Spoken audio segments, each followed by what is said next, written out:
Alright, you guys, I think we're finally done with the PT Cruiser. It's ready to go for sale. And go a quick rundown of what I did and how everything turned out. I finally got that pinstriping off the car. I had to wet sand it off, unfortunately, and then polish it just to, to get it off. It was pretty tough. Took a few hours actually to do that, so hopefully I don't have to do that again. Remember I told you I was going to respray the liners. I don't know if hopefully the camera picks this up, but I sprayed those liners black and they look brand new. I don't know the durability on the paint long term, but short term they look fantastic. Go around, here's my blackout. These basically you peel the clear coat off of it. It's kind of like a sticker almost. Chip that off, and then I got my polisher, the same polish that I use for the car, and I just polished it up. Just one quick sweep, and that's the way it turns out. It turns out fantastic, nice and shiny. Looks like it's stock, so that turned out really awesome. Show you the back. I sprayed the whole back because this car kind of sits. It has a wide gap back here, and so I sprayed it all with the same stuff. Looks really good. Makes the car look a whole lot newer. Like I said, I hope the camera picks it up in detail here. The car turned out well. Everything works great. We'll take it for a shake here in a minute. Test everything out. But it cleaned up really well for a PT Cruiser. Not a hot rod or anything, but it's a slow cruiser. Gets you where you need to go. Really happy with it. It turned out really, really well.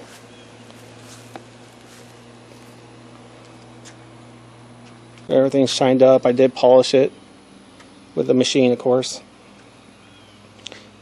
Try to pull out as many small dents as I could. Didn't get them all the way out, but a whole lot better than it looked before. I said the interior looks brand spanking new. Of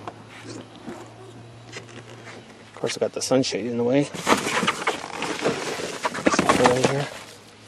Interior looks very fresh. I mean, it's not dirty at all. There's no stains, nothing. It almost looks, it can almost pass off as new. That's how well it cleaned up. Really happy about that. Let's jump in the front seat.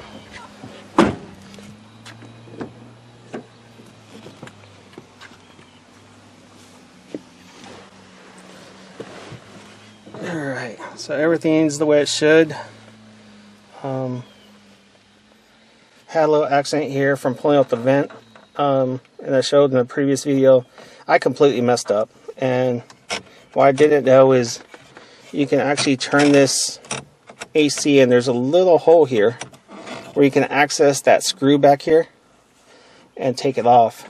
So keep that in mind before you start yanking on this like I did. I didn't know. I didn't investigate it. Completely my fault. Learn from my mistakes. But that was the only mistake that I had from it. It's not too bad. Got the new stereo in. Works great.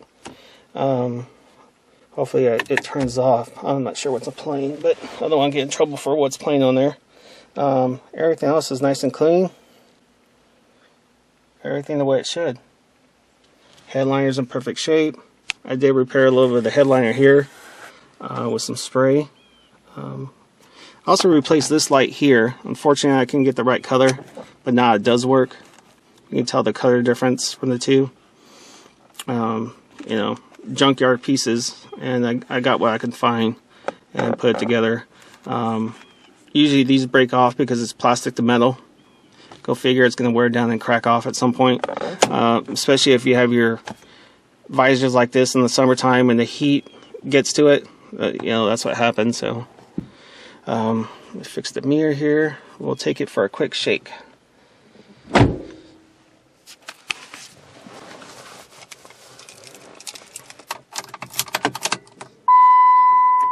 Turn off the radio. Starts right up now. Grab my seat belt real quick. Get some AC going. That's not too loud. It blows instantly cold. So I'm going to try to drive and hold this camera at the same time. So I apologize if it's a little bit shaky.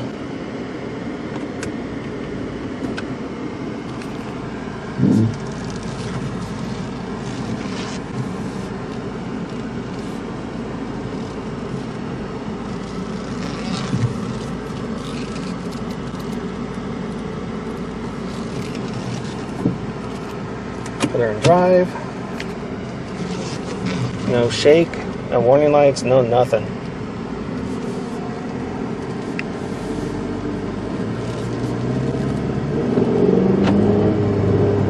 Feel that horsepower. Joking, of course. We'll keep it around the neighborhood here. I don't want to get pulled over. My inspection's kind of expired on this. So, for these cars to go. There we go.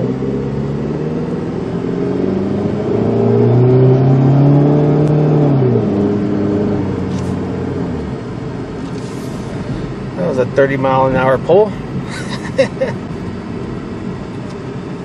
I said it's got a lot of horsepower.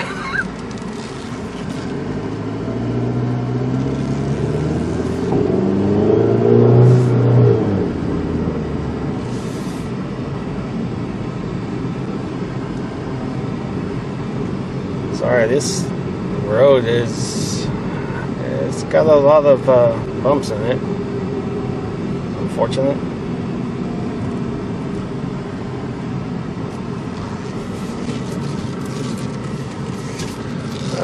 Unfortunately, this car would not do a donut, or I would have done it. Go back this way.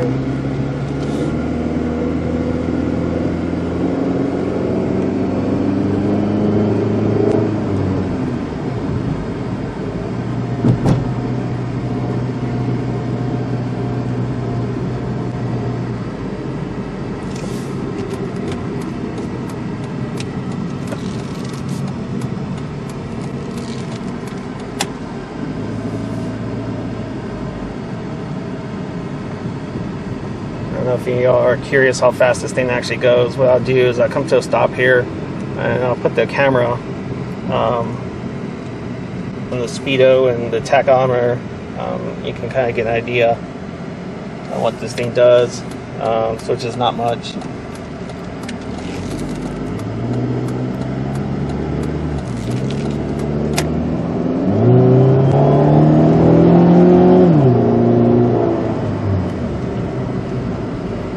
That's pretty much it.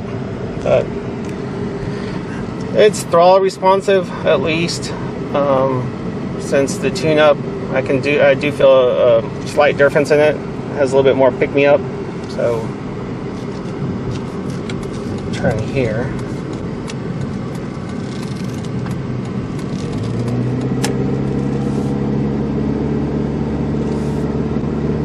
This engine is noisy. For 4 cylinders, which is kind of funny. Kind of expect a high horsepower 4-cylinder to be noisy, but that's not the case in our situation. This engine's always been noisy. I do have a quiet flow Walker muffler on this one, but you know that still doesn't. You know, you don't hear the exhaust. It's just from the front and the engine bays. You know, it's real loud. Just weird. It's what Dodge did, what they came up with, I guess. But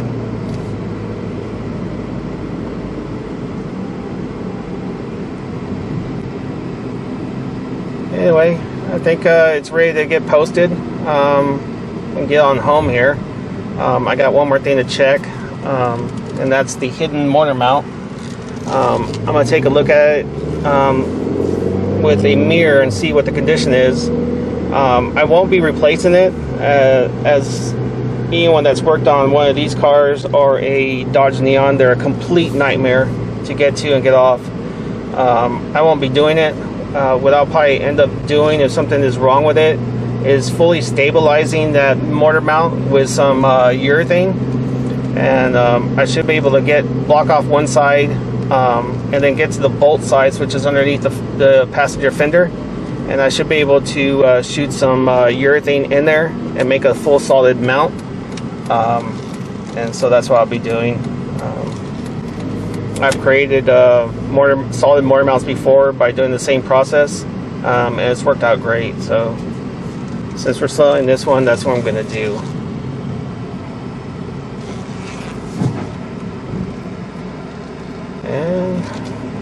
And she's back. I'll keep you all updated on how the sale goes, how much I make off the car. You know, like I said, my whole deal is try to get the most money I possibly can from it. That's why we cleaned it up and did all the maintenance on it.